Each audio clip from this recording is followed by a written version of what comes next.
João Batista estava 6 meses em o ventre de sua mãe Isabel.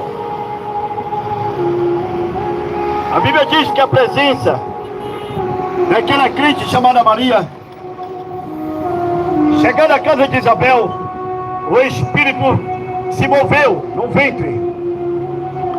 E aquela criança chamada João, que seria provavelmente, futuramente chamado Batista, apelidado, acrescentado ao apelido de Batista, moveu-se pelo Espírito, e Isabel também.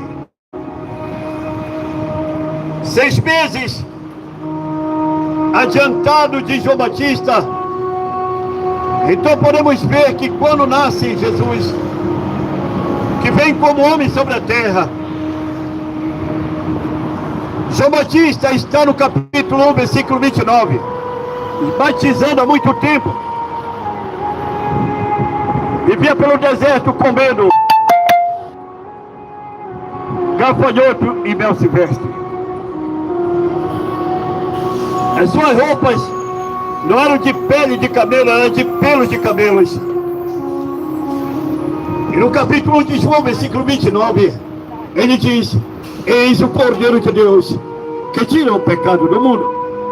Versículo 30 de capítulo 1 de João, ele diz que antes que eu nascesse, antes que existisse, ele já existia. Jesus sempre existiu. Além que João Batista fosse mais velho na terra que Jesus, em carne, como ser humano, como eu e você, João Batista disse: ele, antes que existisse, ele já existia. Capítulo 1 de Gênesis, verso 1 a 2. E no capítulo 1 de João, verso 1 também.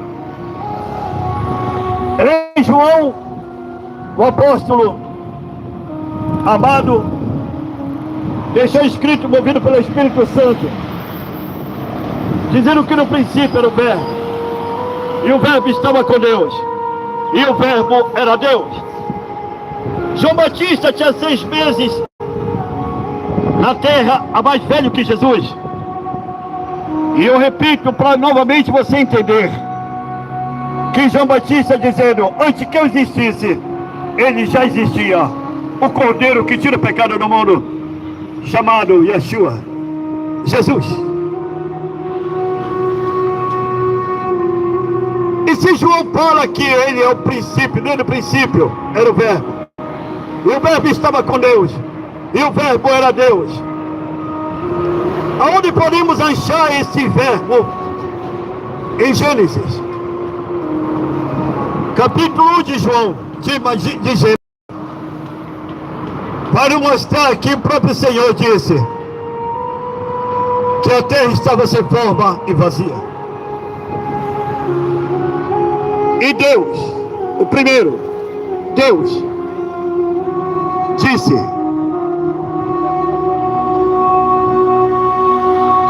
e o Espírito pairava, o segundo, o Espírito Santo.